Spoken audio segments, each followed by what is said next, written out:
Hey, I'm Guy Powell, and I'm sitting here with Cindy Sheltmire and Joe Marino, and they are two longtime Shroud researchers and promoters. And today we're talking about one of the most fascinating mysteries in history, the Shroud of Turin. Whether you see it as a sacred relic, a historical enigma, or a powerful symbol of faith, the Shroud continues to captivate scientists, theologians, historians, and seekers around the world. And this summer, something really cool and big is happening. It is the Shroud of Turin 2025 International Conference and Symposium, and it's coming to St. Louis. It'll be a gathering of some of the world's leading experts, researchers, and passionate believers, all coming together to explore the past, the present, and the future of the Shroud of Turin. As I said today, with us are Cindy Sheltmire and Joe Marino, and they are members of the conference board, and they're the ones doing a lot of the behind-the-scenes work to get this conference put together. And they will be bringing this incredible event to life, but who also bring a unique perspective and passion to the conversation. So, Cindy, let me start with you. So, tell us in a few words what this conference is all about. Well, as you so beautifully stated, Guy, it's all about the Shroud of Turin and letting people know about the Shroud. It's also an opportunity to reveal the latest findings on the Shroud. This, as you know, is the most studied artifact on the planet, probably in the history of the world. And the research goes on. And we have had some new and exciting developments lately. And we have, as you pointed out, 40 speakers and Shroud experts, researchers, and this is just going to be a wonderful opportunity for people who are interested in the Shroud of Turin to come and find out what it's all about and to share the latest findings. Yeah, fantastic. So why now? Why 2025? Well, the last Shroud Conference, International Shroud Conference, was held prior to the pandemic. It was held in Canada, near Toronto, prior to the pandemic in 2019. And Joe and I got together and said, you know what, with all the interest suddenly because of the latest findings and the research, we thought now seemed to be a really good time to bring everybody together again. And it's going to be taking place in St. Louis, Missouri. Why St. Louis? Well, this is Joe's old stomping ground. It's my old stomping ground. I live 2 hours away from St. Louis. I have family in St. Louis, and it's right smack in the middle of the U.S. So we just really kind of thought this would be a good central place to hold it in the U.S. Well, and that's for sure. And St. Louis is definitely right in the middle. So, Joe, what is the vision for the conference?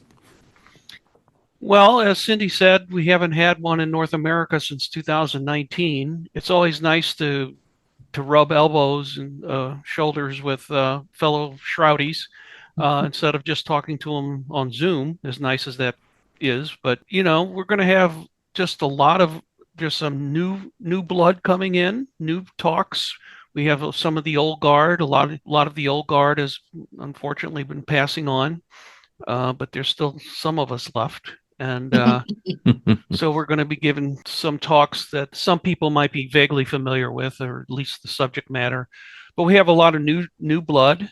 And we're hoping one of the things we'd like to do with this conference is try to get the Vatican or Turin to allow new testing on the Shroud. Let's face it, there hasn't been a major multidisciplinary testing since 1978, and science and technology has advanced leap years since then, and there's so much more we can find out. It's amazing we're coming out with as much new information as we are right now, considering there hasn't been any access to the Shroud apart from conservation and a few private showings and things like that. So we're hoping it's going to be a full house, it looks like, and there's been a lot of publicity about the Shroud in the news, and we're hoping to get some publicity about the conference and raise awareness even more, and hopefully convince the Vatican and Turin to possibly allow some new testing in the future. Yeah, that's a an awesome mission, and I certainly hope we're able to be successful with that. So there's going to be two kinds of sessions, and there's the academic, where, like you said, a lot of the old guard and a ton of speakers and a whole bunch of new research and new papers will be presented. But for the public, there's also separate sessions that they'll be able to rub elbows with some of the noted scholars. Joe, who are some of the big speakers that they might be able to get to know? Well, Robert Rucker is a nuclear engineer. He'll be giving a talk on C-14. There's a well-known preacher named Jeremiah Johnston, who's a resurrection scholar. He'll be giving a talk. He's very dynamic. Don't miss him. We have got Dr. Gilbert Lavoie giving a talk. We're going to have Janice Winchester, and Dr. Cheryl White is going to be giving some history on the House of Savoy, which is the ruling family of Italy that owned the shroud previously. The last king of Italy had died in 1983 and willed it to the living pope, but the House of Savoy owned it for centuries before that. And then we have several interesting panels that I think the public will be interested in. We have 4 or 5 people on a panel of agnostics, that, in other words, people that originally thought that either didn't believe in the shroud or weren't sure, and then eventually, once they studied it, came around to believe that it was authentic. We're going to have a medical panel with some discussing blood aspects and the like. And we also have an Ask the Experts panel, which is just kind of a general ask anything you want question to a lot of the great speakers that we'll have.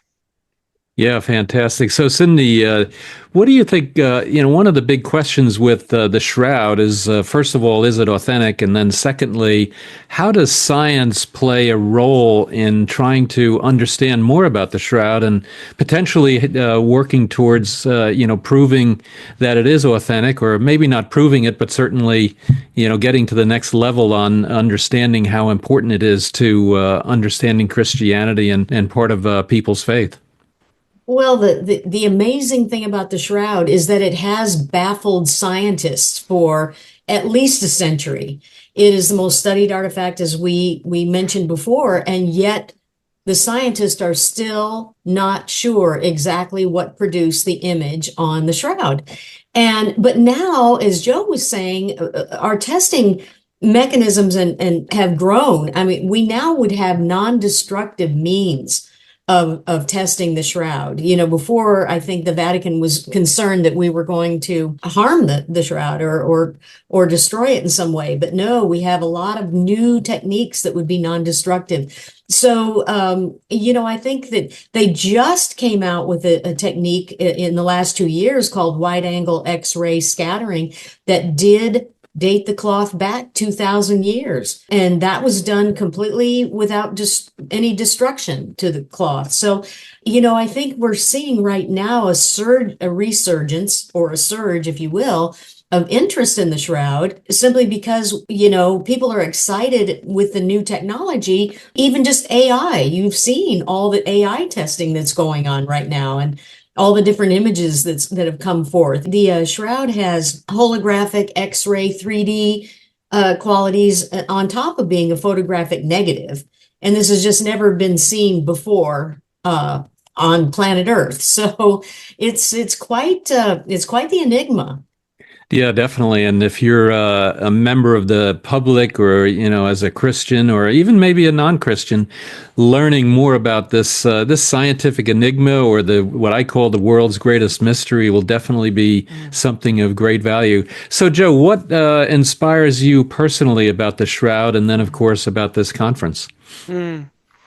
Well, I've been studying the shroud for 48 years now, and Pope John Paul II said it's the mirror. It's a mirror of the Gospels, and I think for me, it kind of concretizes the Gospels. I mean, the Gospels are so brief in some of their descriptions of some of the wounds and sufferings he had, and they'll say, "And he was scourged." Well, that doesn't tell you a lot. But when you look at the shroud and you can actually see the scourge marks all over his body, and you can see that wonderful serene face despite the torture that he went through, it kind of just really makes it real, so to speak, much more than the Gospels do. And I think the fact that scientists have not been able to study it suggests that, you know, it is what is purported to be. Now, you have to leave the possibility open that somebody will disprove it someday, but I find that highly unlikely. I mean, there's so much evidence right now that points to authenticity. I can't see anybody or any group coming up with enough evidence to contradict the current findings we have now. Yeah, I think you're right, Cindy. So, what about you? What inspires you personally, and about the Shroud, of course, and then also about the conference? Well, of course, I've been fascinated with the shroud since I learned of it in the 1970s. And at the time, I thought, why doesn't the whole world know about this? Why aren't they teaching about this in the Sunday school? I thought I was baffled as to why this isn't better known than it is. And then in 2013, I discovered that Barry Schwartz had the website shroud.com that I would frequently jump on and try to find new information. And when I realized that he was Jewish, I was so impressed that I wrote to him. And I said, I'm just impressed that you, being a Jew, are one of the staunchest proponents of the shroud. Heaven must have a special place for you. And he wrote the nicest letter back saying, I find it one of the great ironies of my life that I, being a Jew, have to go around convincing Christians of the shroud's authenticity. Also, he said, I find it indicative of God's great sense of humor that whenever he has an important message to send, he sends a Jew. And so we were friends ever since. And then he invited me to the 2014 Shroud Conference, which is where I met Joe and so many of the other speakers that we're going to have at our conference. And I'm just very excited for this opportunity. As you mentioned before, it's not the same to Zoom with somebody as it is to get to sit down and talk with them one-on-one and meet them and hear what draws them to the Shroud. And, you know, we're all like-minded in this group. Yeah, absolutely. And so tell us, I think there's going to be a tribute to Barry Schwartz. Well, the entire conference is actually a tribute to Barry Schwartz. But yes, we will have a speaker. I think Father Andrew Dalton is going to present tribute to Barry. We'll have a video. We'll have other, we hope, ways of honoring him. But yes, this conference is a tribute to Barry Schwartz. Fantastic. So tell us one last question. How can people get involved? Can they certainly participate and be part of the public sessions? Can they volunteer or anything else? How can they get involved in the conference and or with the Shroud of Turin? Absolutely. We need volunteers, so we appreciate that. But also we're going to be, I think it's the first time in the history of Shroud conferences, we're actually having day pass sessions where people can just come in who don't know much about the Shroud, who have heard about it, who are curious, and just want to know more about it. And those tracks will be geared toward the beginner, you know, people that maybe neophytes to the Shroud. And we are limited. We can't let everybody in. We'd like to, but Augustine Institute, the beautiful location where we're holding the conference, has limited space, limited parking and everything. So, but we will be letting people in. They'll need to jump on those tickets quickly to ensure that they have a space. But yes, we also do need some volunteers. So if anybody's interested, they're going to be able to go to the website and either purchase their day pass or B, sign up to volunteer. Oh, that's wonderful. Joe, any last words for the folks, the public folks that might be able to attend? The grounds, the whole complex of the Augustine Institute is just fabulous. It's like 284 acres and just beautiful facilities. It's got exercise equipment inside and nice rooms. If you book there, and we're going to run out soon. So if you're thinking about getting the full pass, I'd recommend you sign up for those. But the day passes will be a way for people that maybe don't want to attend the full conference, but start to learn more about the Shroud. And I think once they get interested, they'll find it fascinating and probably find it hard to get out. Well, go ahead, Cindy. Well, we didn't mention the exhibit. And we're also going to have a world-class exhibit, the same one that was featured at the National Eucharistic Congress that had people lined up for hours on end. And Jonathan Rumi of The Chosen got a special private tour of this very exhibit that we're going to have at our conference. So that's another wonderful opportunity to see that. Yeah, fantastic. And so where can they go to sign up? Where can they go to find out more information? So it's shroud2025conference.com is the website. And what are the exact dates? July 30th through August the 3rd. Okay, fantastic. So for everybody, shroud2025conference.com, and the dates are July 30th, 31st through August 3rd, and tickets are available there. And as Cindy and both Joe mentioned, that there is unfortunately limited space, so you need to sign up early.